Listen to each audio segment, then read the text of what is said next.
Let me invite all my panelists to join me on the stage. Prashanth, Rahul, Mr. Srinivas, can you join me on the stage, please? Yeah.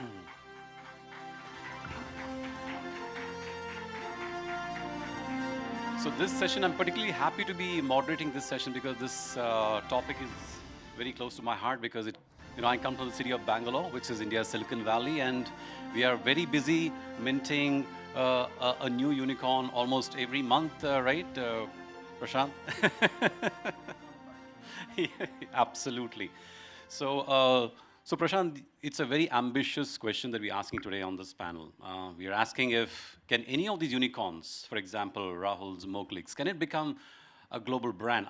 So let me start with you, Prashant, because you're not just an investor, you're a mentor to many of these startup founders, and you're also at the forefront of creating this whole ecosystem between the founders and the government to enable the environment for creation of these unicorns. So what would your answer be to this question? So thank you for having me here, and it's an interesting stage that India is in, right? So where we are not only talking now about unicorns, but we are saying which of these unicorns can really go out and be global corporations. So and the answer is some of them are already on that path, and that's the great news, right? Fantastic. So there's three large classes of unicorns, if you may. One, only looking at domestic consumption within India, mostly fintechs and a few of the e-commerce companies depending on domestic consumptions. Then the second category would be companies who have honed a service like urban company, right? And are now able to find the same need. They are e-commerce first, but there is a service that they're providing, and they're able to, in that full stack that they're provided, they're able to take that full stack to another country. Right. Right. So that's the second. The third category is which is where Rahul's company is, and Freshworks and a lot of these enterprise tech companies are, which are B2B companies. I think B2B companies are very day one, global ready, so to speak, because they're when you talk about enterprise trade, it's not limited to any borders. Right. So if you are a marketplace or if you're an enterprise tech company, then you're able to cater to, they start out with, if you're a company like Rahul's, you first start out with the closer geographies, the Middle East, Southeast Asia. But if you're an enterprise tech company, you actually start out day one with all countries except India. Right. So it's a very interesting thing that you're a day one global corporation. Right. So what I'm hearing from you, Prashant, is that B2B businesses are probably better candidates for creating these Globocorps. So Rahul, I know that Moglix is already looking at these international markets. You're already looking at UAE. But first of all, congratulations. You closed a round, which puts you well past the unicorn mark. You're now valued at 2.8 billion. So congratulations for that. Now tell us, how do you see this whole ambition of becoming a global company playing out? What are the steps involved in this to your mind? So I think the steps are similar to when you start a company. You're always looking at what is the problem that you're solving. Do you have the right solution? Is the market existing? Is the market large enough? And then what are the capabilities you need as an organization to be able to play and win in that market? I always say that most of these markets, when we have gone about now, we have a structured approach of what kind of structure of the market has to exist for us to be a relevant solution, and do we have the right capabilities, therefore, to firstly play into that market, and then what will it take for us to win into the market? Because I think, at least in our mind, B2B is a fairly serious business. I mean, like, unlike many other sectors where you could possibly test market, and if it doesn't work out, you back out. We say that when we launch a market, we are in it for several decades. So we don't have a plan B that if it does not work out, we'll back out. I mean, that does not happen in ours. So we are in UAE. We launched in UAE last year. I think we'll become the largest by end of this year in that market. And we are now looking at a couple of other geographies. So I think, therefore, while there is obviously a glamour and attached to becoming a global unicorn, some sectors where the problem solution really matters and is similar to what you're solving in your core country. Like in our case, we started with India, became a largest player in India. You have to look at those characteristics and make sure then you have the right to play, right to win. And then the second element of it, which I also feel is very important, I ran Google Asia for a while. I think when you start to run multiple countries, you have to start to become somewhat local also in your thinking. In fact, that was going to be my next question. You can't just apply like all the things that you learned and say like I know it all kind of a approach, because at least in B2B there will be people dimension involved, culture dimension involved, there will be a certain structure of the market involved, therefore the solution needs a certain bit of tuning. So I think therefore it is very important. It's the same thing as starting up. Now when you're going global, you are again applying at least the first principle thinking into those markets. So before I go to Mr. Srinivas, Prashanth, let me just ask you this question, because like Rahul mentioned, now each market has its own unique characteristics. Like you've done well in India doesn't mean you're going to necessarily do well in, let's say, UAE, Singapore, or anywhere, any other part of. So how are you advising your startups in terms of their tips for navigating this, growing footprint? How should they do this? So actually, there are also various approaches. I mean, for some of them, you want a local partner, right? It's not always that you'll have to first test the market by going on your own, right? So there are different approaches. You can also go with a joint venture approach, right? So these are traditional Indian companies have done these very well when they've gone, and global companies also do that constantly when they look at. So I think some of our unicorns also have to get the right kind of maturity in terms of senior leadership who can advise them what's the best way to look at a particular country, right? So Rahul said the local nuances, right? So the local nuances, so some countries you are better off initially testing with a local partner and then learning from that and then going on your own.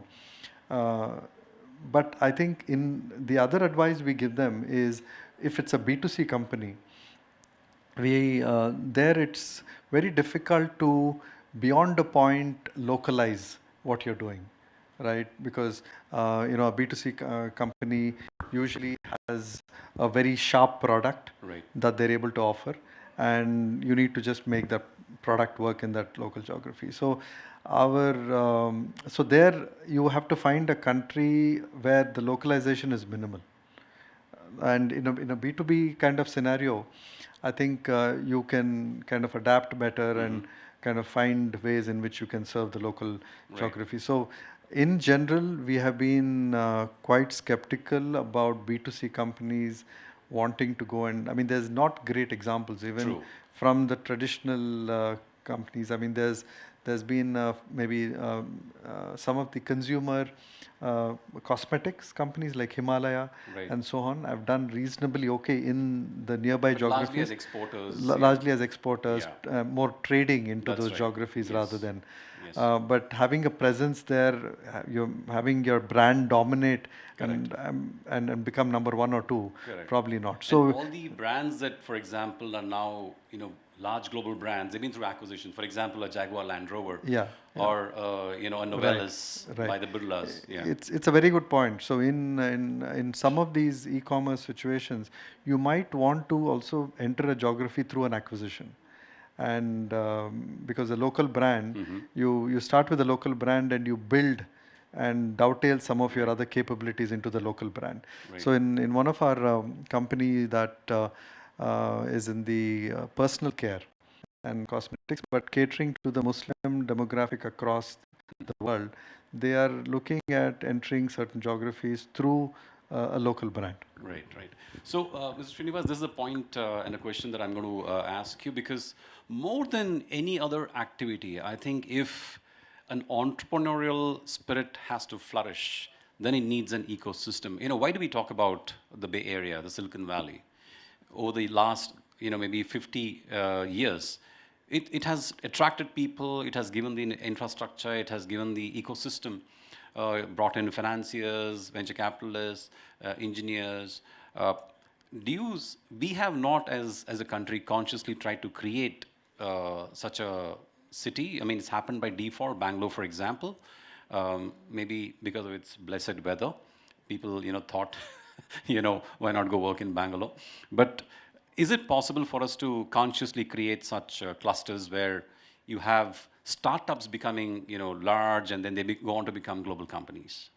Yeah, definitely, and it is a need of the hour actually, because Bangalore, I mean Hyderabad a little bit they did it, ecosystem they tried to do, but Bangalore everywhere there is a high tech, sorry, this IT everywhere. It is need of the hour, and high time it happens, and for that government has to proactively do this, and by creating the correct physical infrastructure. But at the same time, I think it's very important to keep hands off, because if you don't keep arm's length distance, I think that is going to create That is issues. much appreciated by all our startups, trust me. Yeah, I very strongly feel we should be at arm's length, but create the right infrastructure. And especially you look at, just you gave the example of Silicon Valley, and even in Singapore, they have created those, in Japan also, they created, China of course, they created that ecosystem. And ecosystem, mind you, as I was just mentioning the earlier session, in a different context, it takes time and it takes a lot of effort, Right. and it has to be done very seamlessly. And just about the previous 2 points that I think he has rightly mentioned the market as far as this is concerned, and having a very strategic partner, I think that is very, very important for a startup if you want to go global. If you want to remain in India, I don't think that. Right, Thanks. right. Thank you. Prashanth, so this question is to you. When you are funding a startup, I mean, you are funding out of a fund which has a certain mandate. You have probably been told, okay, we want this money which is allocated to India. We want to grow some companies here. So you are not really trying to create global companies. So my question is, for the successive stages of funding, how should someone like Rahul, how should he think of funding? Is it going to come from within India? Will he necessarily need to tap funds from elsewhere? Then the whole issue of how do they structure their companies is going to come up. So can you throw some light on this? Very relevant question, and good question. See, the innovation clusters, the recognition is that innovation clusters are no longer limited to the Silicon Valley. And this is a great, news for entrepreneurs who are outside of the valley. Now, of the 8 or 9 top clusters in the world, Bangalore being one, about 4 or 5 of them are not even in North America, right? So the global investors are looking for founding talent outside of the Western geography. So they believe that innovation is no longer going to be limited to Silicon Valley or even the Western hemisphere. So which is great news.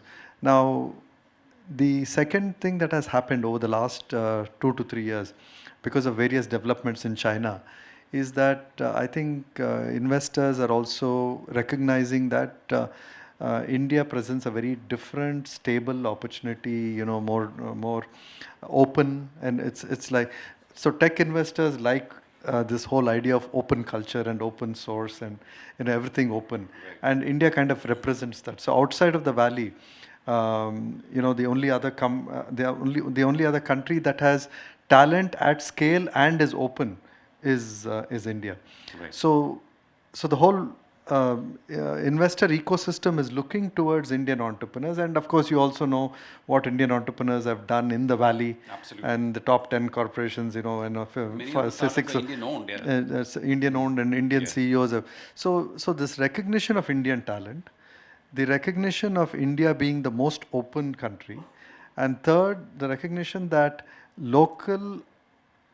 the best talent from our IITs are no longer going abroad, but they're staying in India to create, like Rahul, to create companies. I think a combination of these three means is directing global money flow into India. Right. So really starting in India today is not a disadvantage to build a local corporation, because global money from anywhere is accessible and in some way better directed towards our country than anywhere else. So that must be very reassuring for some of the startup, wannabes out in the, Yeah, and I'll want Rahul. He's raised money from across from Dubai, from the Silicon Valley, and here, so he should chime in on this. Yeah, Rahul. So tell us about how easy has it been to get funded?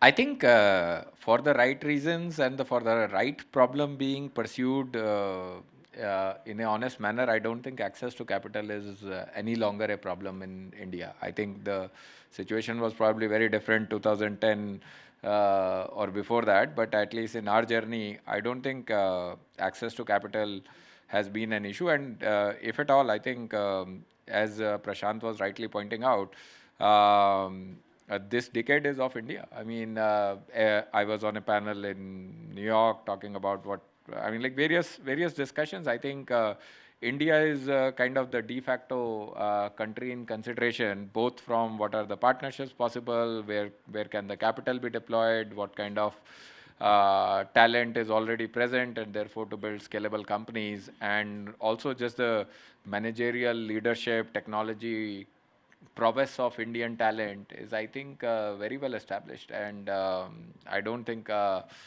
we have on our cap table almost every single country's investors investing into the company. That's really good to hear.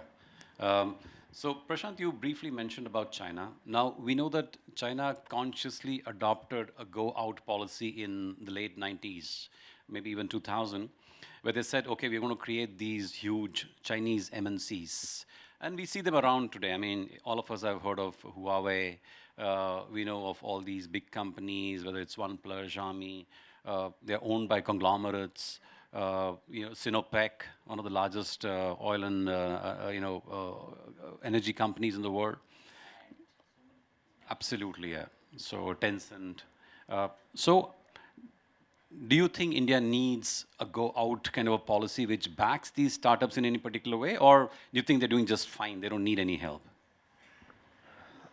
I think the government is at best, like Mr. Srinivas was saying, is at best being a cheerleader. So I don't think beyond that, it's very difficult in this fast-moving, where all the capital is anyway not being provided by the government, the capital is from somewhere else.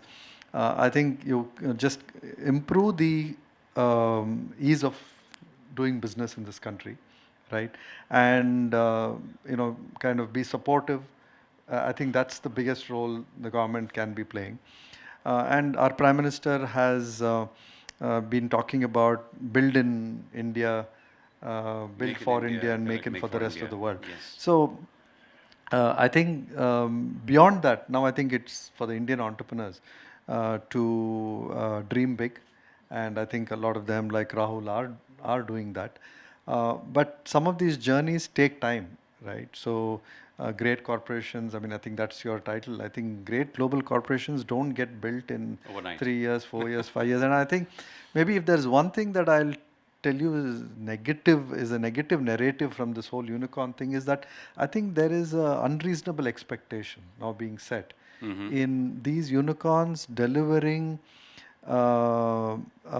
great profits and becoming viable businesses, becoming really like you said, global corporations all in like 6-7 years or 8 years. I think you need to give them 10-15 years. And the good news is that I mean, it really amazes me how every 5 years the new entrepreneurs who are coming are dreaming bigger. So I think as a country we will be more welcomed anywhere else in the world, right? And I think from a foreign policy perspective, I think we have kind of set the stage for the right global I guess acceptability for the country.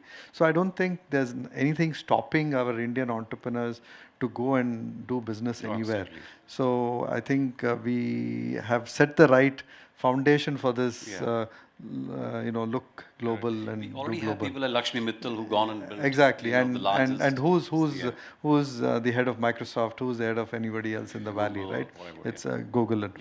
So So I think the world is the stage for our unicorns, but I still would caution and say that they still have to build great revenue generating, profit generating companies first in India, you know, become solid companies in terms of leadership and governance, and then look abroad. But I think do it if the previous Aditya Birlas and the Tatas and some of them took 20, 30 years, maybe they can do it in 10 to 15 years. That's really good to hear. I'll just add one point regarding that ecosystem and connecting to what you are saying. Just one point. You see, one is we have the. I mean, this is the place because whenever economic growth takes place, it automatically boils. It should, in fact, the startups should immediately take advantage, right? So the growth story of India in the coming decade, in fact, all of us have read The Economist, right? They said the decade of India is ahead. So this is the right thing. And secondly, second point of the macro ecosystem is about the compliances. You see, compliance was the biggest problem, right, till recently. You are just discussing about GST compliance, but so many compliances. So that has all gone now. So a lot of things have gone away. Right. So this is the right macro ecosystem right there, and I think we are ready to take off. Yeah. So I think that's essentially what Prashanth was trying to hint at very politely, that if you can't help us as government, at least just stay out of our way. So let me ask that question again to you, Mr. Srinivas, because you're a seasoned bureaucrat and you run MMRDA as an entrepreneur yourself, because there's no one funding you, there's no backer like Prashanth. What can the government really do which essentially helps but doesn't mean that the government gets in the way? So what kind of, apart from, let's say, the infrastructure issues and everything? About startups? Yes, the ecosystem. No, see, government, what it should do is basically give some platforms, right?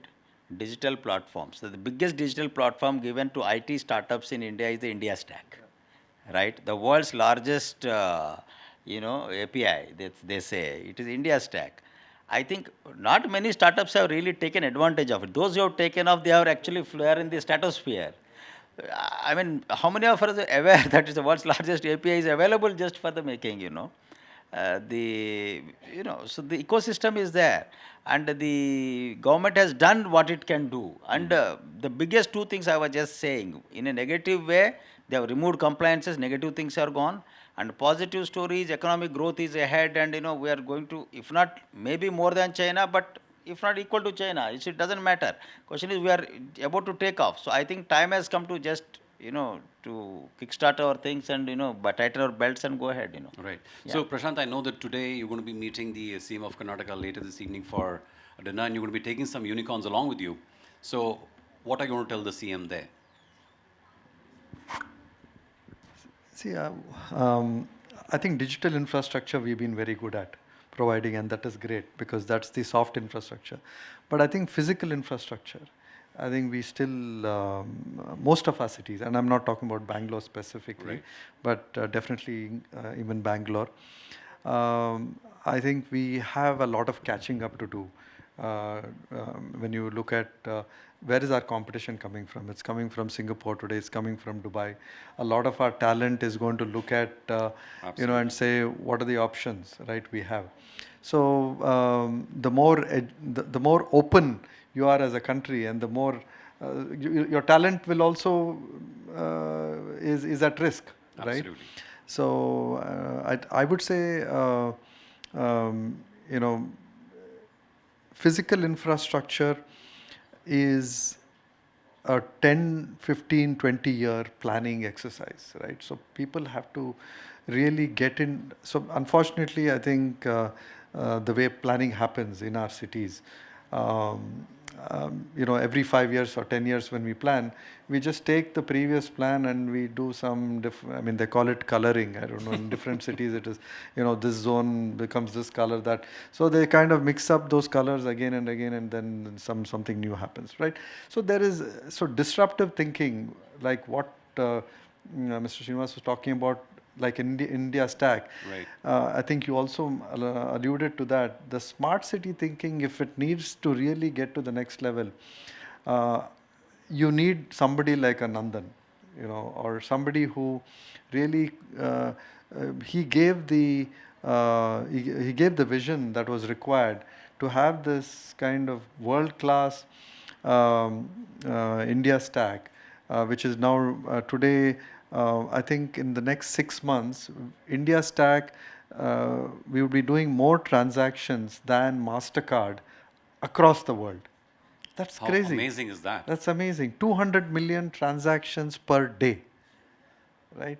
And we today consume more data than per day than China, Correct. right? Yeah. So we have shown that our when we put our when we put our might into something and the vision is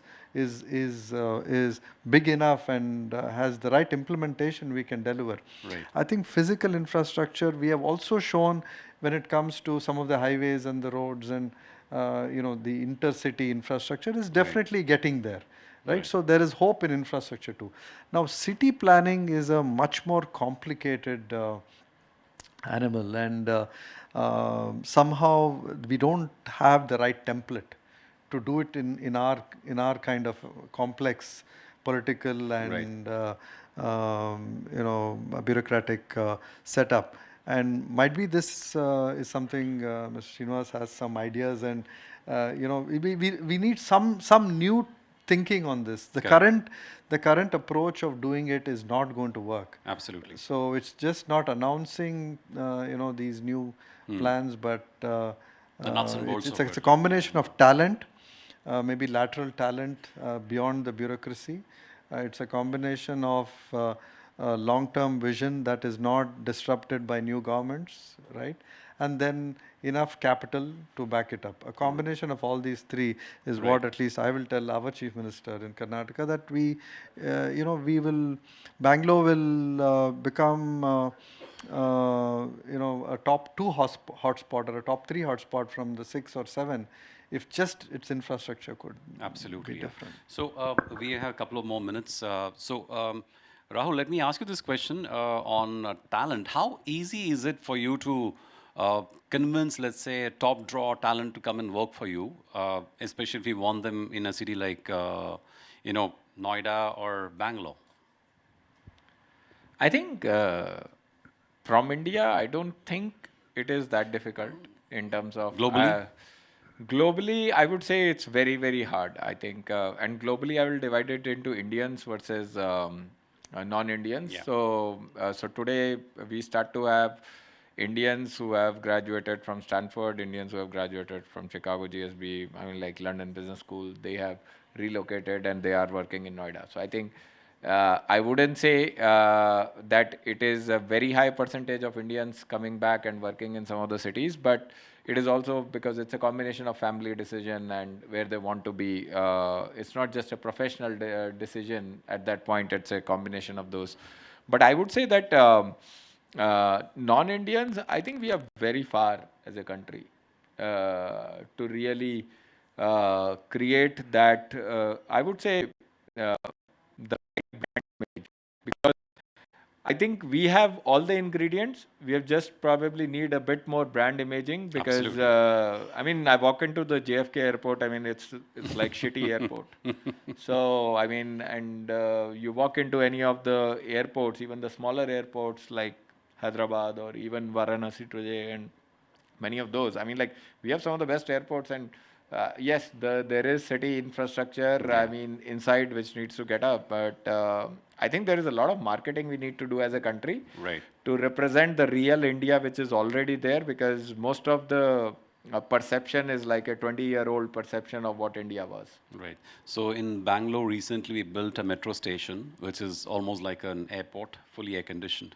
So I think things are changing in this country, and I'm sure things will continue to change. But Prashanth, I'm going to wrap up this session with one final question to you. If you were to name, let's say, one unicorn among the hundreds that we have today, or if you don't want to name a unicorn, tell me one sector from which we'd probably see a global company, and by when? So B2B, like I clarified, was the sector, like business to business, and business to business enterprise. We did have Freshworks from Chennai, right, become the first Indian unicorn to go to NASDAQ and list successfully in NASDAQ, right? So the first unicorn on the B2B non-enterprise tech marketplace platforms for the industry, like what Rahul is doing, infra, like what Infra Market, some little bit what Zetwork. So a lot of these companies. I think there are about 4-5 of these companies that are all well poised, and they've all, in their own way, taken their first steps to become global companies. So my prediction is that in 5 years, we will have at least five of our B2B unicorns be global corporations. And my definition is that outside of India, at least in 2 international countries, they will be number 1. Fantastic. That's a wonderful prediction, and we'll obviously wait for it to come true. But thank you so much. I think it's been a wonderful session. So let me just quickly recap the message that's come from the session today. 1, go get a big idea. If you have a big idea, money is not going to be a problem, because like Rahul just said, investors from around the world are going to come and put money. Scalability again is not a problem, because now you can literally go set up shop anywhere, and there are people who are going to come and work for you, fund you, and don't wait around for things to improve. Be the change, essentially. Take your dreams, go execute them, because money today is not a problem, despite what's happening in the US and the rate hikes that are happening and the money tightening. Hopefully for good ideas, we'll never run out of money. So with that, let me thank all my panelists, Ms. Srinivas, Prashanth, and Rahul. Thank you so much for joining us today.